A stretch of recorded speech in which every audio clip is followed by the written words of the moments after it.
Buenas tardes. En esta oportunidad vamos a tomar el tema de diabetes gestacional. Mi nombre es Mauricio Infante Vargas Machuca, soy médico residente de ginecología y obstetricia del Hospital Nacional Arturo Polaris.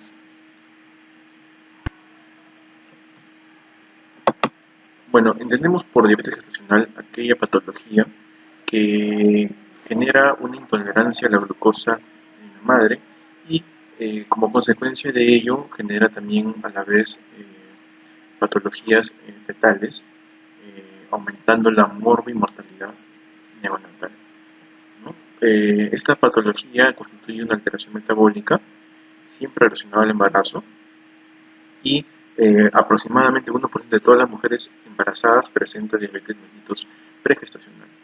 Acordémonos también que hay una diabetes eh, que se diagnostica antes del embarazo o que incluso ya las pacientes tenían tratamiento previo, ¿no?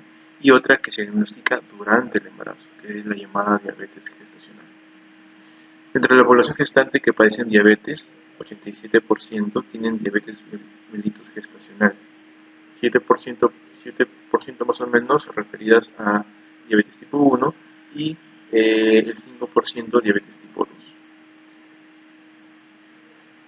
Ahora, la definición de esta enfermedad es una intolerancia a la glucosa con diversos grados de severidad, que se reconoce, como mencioné, por primera vez durante el embarazo y que puede o no resolverse después de esto, ¿no? Manifestándose esta como diabetes pregestacional preexistente, se refiere a aquellas pacientes que previamente, como mencioné, tenían ya sea diabetes mellitus tipo 1 o tipo 2. La Sociedad Peruana de Obstetricia y Ginecología reportó que en el Hospital Bartolomé aproximadamente 17.400 gestantes con factores de riesgo para diabetes encontró una eh, incidencia de 3.8% de diabetes mellitus gestacional, ¿no? Hay factores de riesgo que nos predisponen a, a poder desarrollar diabetes mellitus gestacional gestacional, ¿no?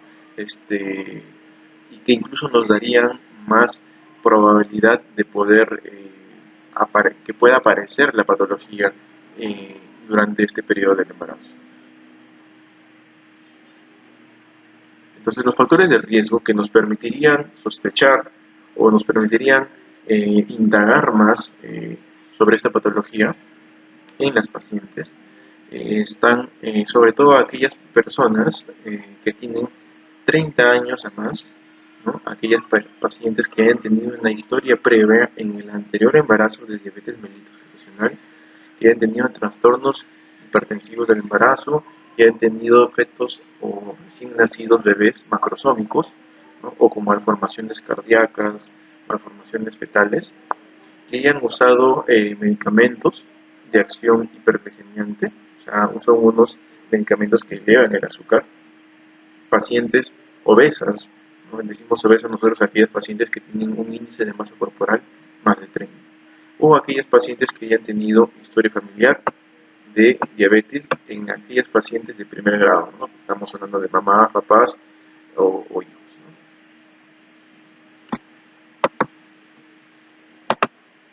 Entonces, para entender un poco la enfermedad de la diabetes, en términos sencillos, esta es una enfermedad que empieza a, a, a gestarse, digamos así, a partir de la séptima semana de gestación, ¿no? Ya que en esta semanita nosotros vamos a encontrar hormonas como el lactógeno placentario y el cortisol que empiezan a aumentar en la sangre, ¿no? Estas lo que hacen es generar una resistencia a la insulina. La insulina es una hormona que se encarga de guardar la glucosa. Entonces, como esta insulina no permite que actúe en los órganos, esto se llama resistencia, va a generarse un aumento de la glucosa como consecuencia en la sangre, ¿no? Entonces, todo esto va a generar de que se eleven los ácidos grasos provenientes de un proceso que se llama lipólisis, ¿no? También un ineficiente acoplamiento de la insulina, una ineficiente translocación, o sea, movimiento de unos transportadores que se encuentran en las membranas de las células, en las proteínas celulares, que es una proteína que se llama, una glucoproteína que se llama GLUT4.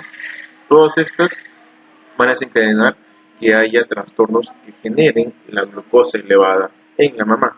Entonces el cortisol y los lactógenos placentarios son prodiabéticos, no son, generan en la madre que haya un estado diabetogénico, ¿no? Y el máximo efecto es en las 26 semanas. Es por eso que nosotros no podemos hablar de diabetes hasta que en estas semanas se haya podido esclarecer, ¿no? Entonces, no se conocen en realidad todas las causantes de la resistencia a la insulina que genera esta enfermedad, ¿no? Pero lo que sí se conoce es que la hormona lactógeno placentario es la que aumenta durante el embarazo, ¿no? Y esta hormona se caracteriza por un efecto semejante a la hormona de crecimiento que aumenta la lipólisis o liberación de ácidos grasos libres y aumenta la resistencia también a la insulina. Entonces, en esta parte nosotros lo que podemos ver es que hay diferentes, digamos, momentos de la diabetes en la gestante o en aquella mujer que es no gestante, ¿no? Pregestacional y gestacional. Enfoquémonos en la diabetes gestacional, que ese es el motivo de nuestra charla, en donde no se presenta con cuadros o síntomas típicos durante la gestación. No va a haber polidipsia, poliguria, polifagia, ¿no? Se diagnostica sobre todo por un examen de glucosa basal o, como mencioné, también los factores de riesgo, pero sobre todo el diagnóstico se basa en el test de tolerancia oral a la glucosa. Vamos ahí en la diapositiva, se sospecha cuando encontramos un bebito grande, ¿no? un bebito que ha nacido, ha pesado, naciendo más de 4 kilos. ¿No? Un bebito que tenga polidramios o un antecedente de un bebé que murió súbitamente, sin ninguna explicación. Entonces estos son nuevamente los factores de riesgo que ya mencioné, ¿no? Los antecedentes, el peso, que sea sobre todo obesa tipo 1, más de 30 kilogramos por metro cuadrado de masa, la edad materna, ¿no? El bebé, el peso más de 4 kilos. Entonces nosotros, los médicos, lo que hacemos es diagnosticar por dos pasos la diabetes mellitus gestacional, ¿no? Y lo hacemos, como mencioné, también a una edad gestacional determinada, entre las 24 y 28 semanas. El paso 1 consiste en, digamos, el diagnóstico con paso 1 es cuando uno toma, este, eh, este de acá es el enfoque de dos pasos, ¿no? Y tiene dos, ¿no? Acá, paso 1 y paso 2. Se administra 50 gramos de glucosa y se mide la concentración plasmática una hora después. Si es que esta tiene los valores de más de 140, requiere la administración de una prueba de tolerancia con 100 gramos de glucosa, ¿no? Entonces ahí se pasa al segundo paso. Se mide la glucosa sérica en ayunas y se administra así y se mide en 3 horas. A la primera, a la segunda y a la tercera. Entonces acá está el de las 3 horas que tienen que tener mayores valores, valores mayores a estos, ¿no? En ayunas 95, a la hora 180, a las 2 horas 155 y a las 3 horas 140. Y este es el test de tolerancia de un solo paso, en donde se administra 75 gramos de glucosa anhidra y se toma la glucosa, obviamente en ayunas, o sea, basal, a la hora y a las 2 horas. Solamente dos pasitos, ¿no? Se toman los valores de 92, 180 y 153. A diferencia de acá, que es 95, 180, 155 y 140. ¿Por qué la diferencia? Porque uno toma como base 3 horas, y son en dos pasos, y en un paso de 2 horas. Solamente dos valores, ¿no? Entonces, es importante acá saber que el tratamiento de la diabetes gestacional es importante para minimizar la mortalidad materna y neonatal, ¿no? Se han hecho diferentes estudios, como el estudio APO, que lo que hacía acá era predecir la forma independiente de macrosomía, preeclampsia, parto por cesárea primaria y deposición neonatal. Se veía la relación que tenían los resultados con los resultados de las glicemias y las consecuencias como la macrosomía, preeclampsia, parto por cesárea y deposición. Entonces, en la terapéutica médica siempre va a prevalecer en lo que es el tema de la alimentación, el plan dietético, ¿no? La mayoría de los pacientes con diabetes mellitus gestacional, según los criterios de Karpathy constan, pueden alcanzar un nivel de glucosa objetivo solo con la modificación del estilo de vida. Los probióticos y las dietas altas en fibras no parecen mejorar el control glucémico, ¿no? Entonces, sabemos también que los objetivos en esta parte de la terapia médica nutricional es prevenir la cetosis. Se refiere a que exista un metabolismo que al no tener glucosa genere el consumo de la propio azúcar del organismo, y eso se llama estado cetósico, ¿no? Lograr una normoglicemia, proporcionar nutrición adecuada y proporcionar también un aumento del peso gestacional adecuado, ¿no? Porque si bien es cierto, nosotros ganamos peso, ¿no? Una paciente que tiene inicialmente un peso adecuado, ¿no? Según el índice de masa corporal, tiende a ganar peso entre 11 a 16 kilos, ¿ya? Pero si es que esta paciente tiene obesidad, tiene sobrepeso, los parámetros o digamos las ganancias tienen que ser diferentes. Entonces acá tenemos en lo que es en la parte nutricional el plan de comidas, las calorías, la ingesta de carbohidratos, el aumento o pérdida de peso, que incluso acá se indica en la paciente también el tema de ejercicio, ¿no? Diario, ¿no? Sobre todo caminatas, por ser gestante, el consumo de proteínas que debe estar y grasas que debe estar controlada, ¿no?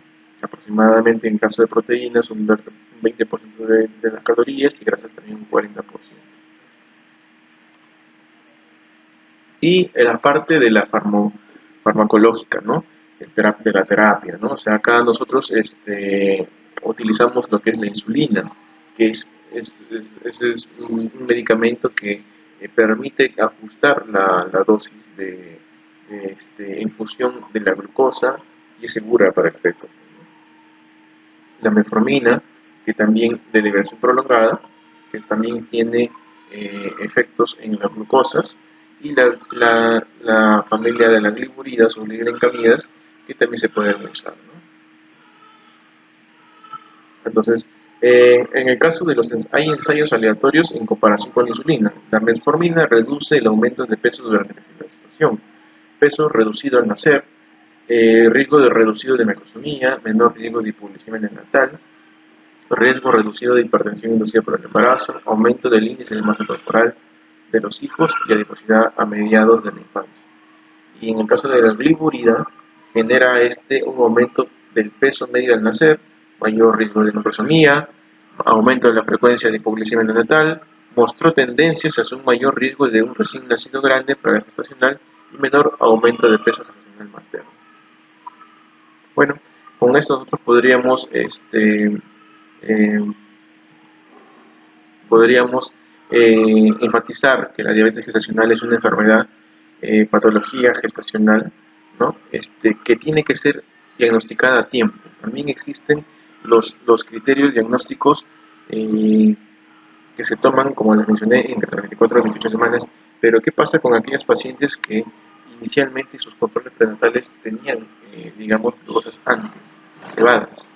Entonces, de ahí es un estudio que se tiene que hacer en todos los controles prenatales, ¿no? En todos los controles prenatales, toda mujer gestante tiene que hacer sus controles prenatales justamente no solamente para ver la glicemia, sino también se ven otros parámetros que nos permiten a nosotros tener en cuenta para descartar patologías, ¿no? Vemos en el tema de las infecciones urinarias, vemos el tema también de las infecciones venéreas, ¿no? Vemos el peso, vemos la talla, vemos la altura uterina, para ver que haya un crecimiento acorde a la edad gestacional del bebé y evitar así complicaciones, ¿no? La diabetes gestacional se puede controlar, se puede